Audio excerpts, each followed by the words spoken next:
show you here today, and one is going to be a scald, if we can get it to scald. And the water I've got heated to a rolling boil. It's too hot, all right, because it'll make the feathers stick in instead of come out. So I'm going to take the hot water and cool it off a little bit with a cold water. And I want it hot enough that I can just kind of splash my fingers in, which is a plenty hot there yet. So the first method we're going to do is a scald. Real easy, but it makes a nice Christmas gift or a pretty bird for the dinner table, okay? So we're going to take that bird by the feet in that hot water, which is about 142, somewhere in that vicinity. We're going to dunk him in, shake him around, dip him a few times, see if the feathers will peel quite nicely. See how I test the water that way? Just trying it.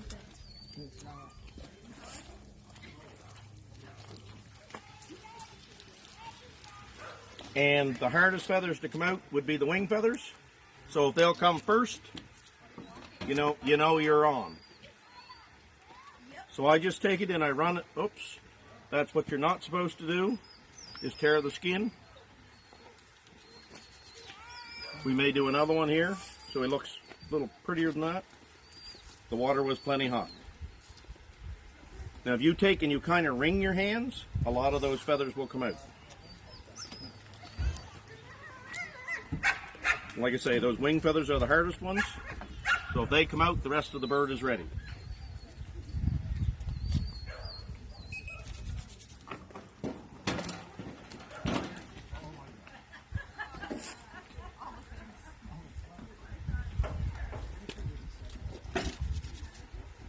One dip do it? One dip will usually do it if your water is hot enough. And right in the front, you'll find a wishbone. And if you stick your little fingers in the wishbone, you'll find a little hole there, and you give it a pull. Right here. See that little hole? You stick your fingers in there, and you roll it all back. And then you split his legs a little bit with your fingers, and you roll it back. Take your fingers, pull that all the way back, done, like that. Go to the other side, roll that all the way back on the leg, to the joint, give it a pull, careful not to rip your fingers on their spurs. Then I go back and I cut the tail off. You save the tail or throw it away. Then you go to the front where the breast's hooked on, and you'll take a knife and you'll cut a little joint here where the wings hook on. And just disconnect the wings from the breast. Turn it around. Same on the other side. Disconnect the wings from the breast with your knife.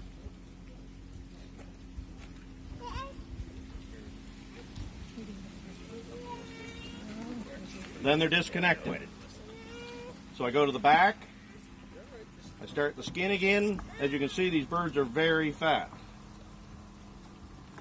I pull it off. Then if you're a fly tyer, you take and you dry that, and you've got all the flies you'll need for a lifetime.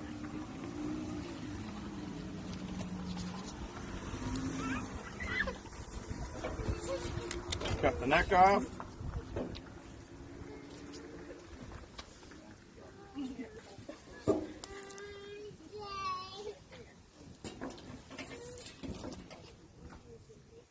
Cut the joint, pop the leg, remove the foot. Cut the leg, pop the joint, remove the foot.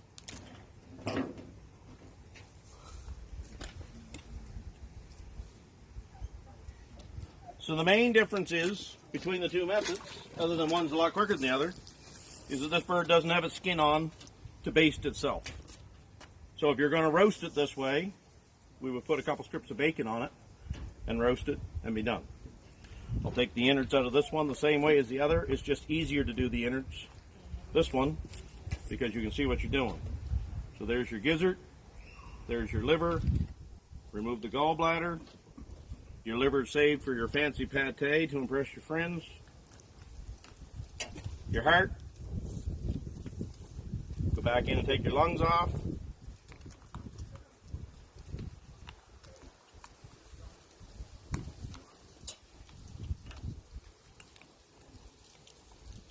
And that one's ready for the roaster. Wings are gone off, and there's not a lot of eating on a pheasant wing, as you'll soon find out. Now, if I go one step further with this... So you didn't do the gland on the back of that one, or just come off? It was off on the skin. Because right. you took the skin off, you removed the gland. So now I would take, if I was doing that for the frying pan, that's how we do a lot of them home, I'd remove this breast, boneless, from the bone.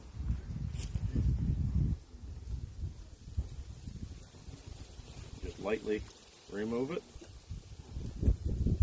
like that. So it's a boneless breast.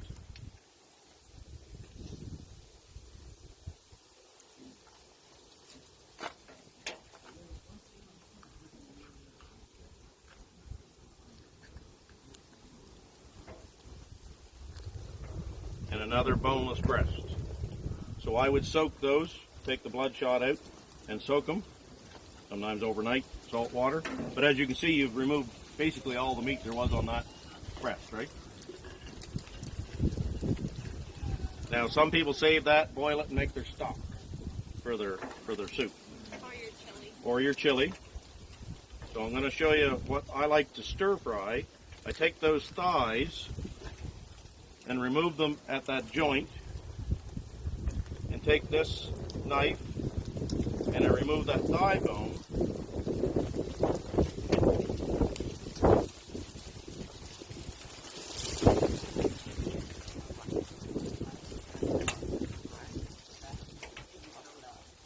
so that leg I would put back in your stock pot, but that gives you a beautiful boneless thigh. And if you got enough of those, it makes a fantastic stir fry. Lean, lean, lean stir fry. One of my favorite ways to eat pheasant is I debone them, I grind them with some fresh herbs, and I make pheasant burgers for the barbecue. Nice.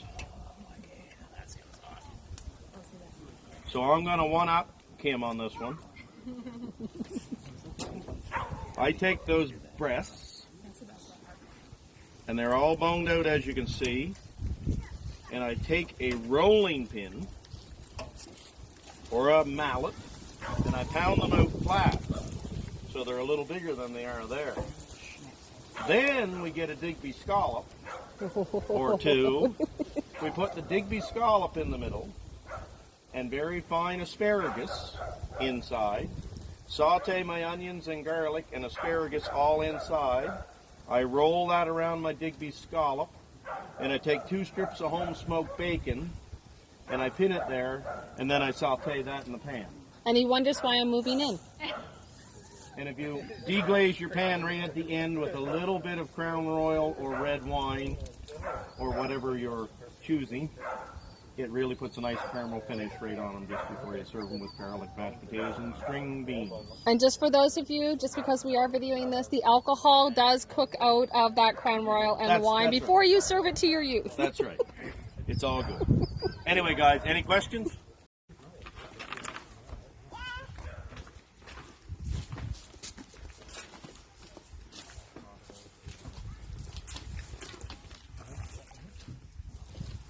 As you can see, each time we take it back and clean the loose ones off, it gets better. Now you can buy a commercial plucker that will pluck these all off easier than what we're doing by hand, but I find it just as quick and clean to clean them this way.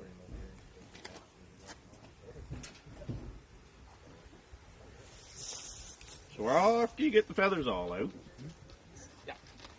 I snap the legs off. And there's a joint right there. You'll see that big knuckle joint where it hinges. You just cut that with a knife, that'll pop right off. That one as well. Good job. Good job. So you're down to the normal size of a bird now, like a chicken would be for your roaster.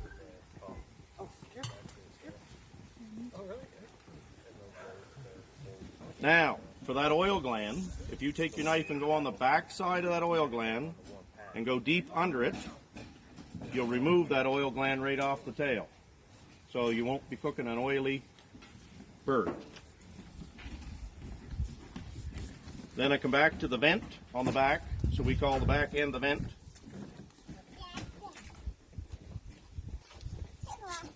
We cut around the vent, and then put our fingers in the vent and loosen around it. Well, you guys can see that. So that vent is disconnected, but still all in one piece, okay?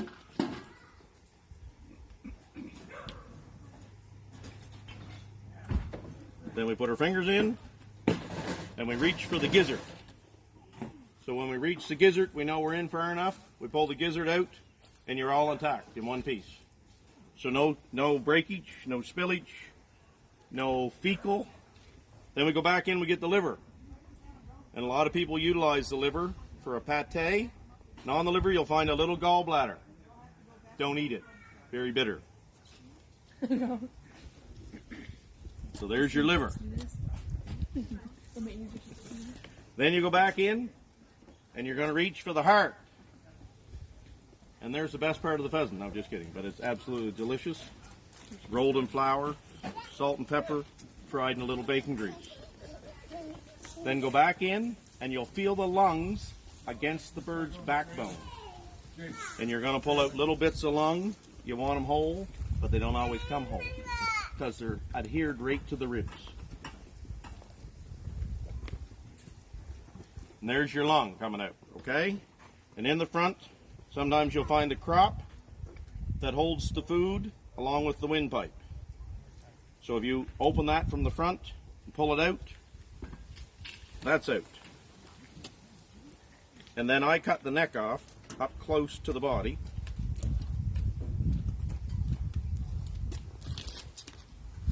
And then I use a cold water dip to finish cleaning them off. And then you've got a bird fit for the oven.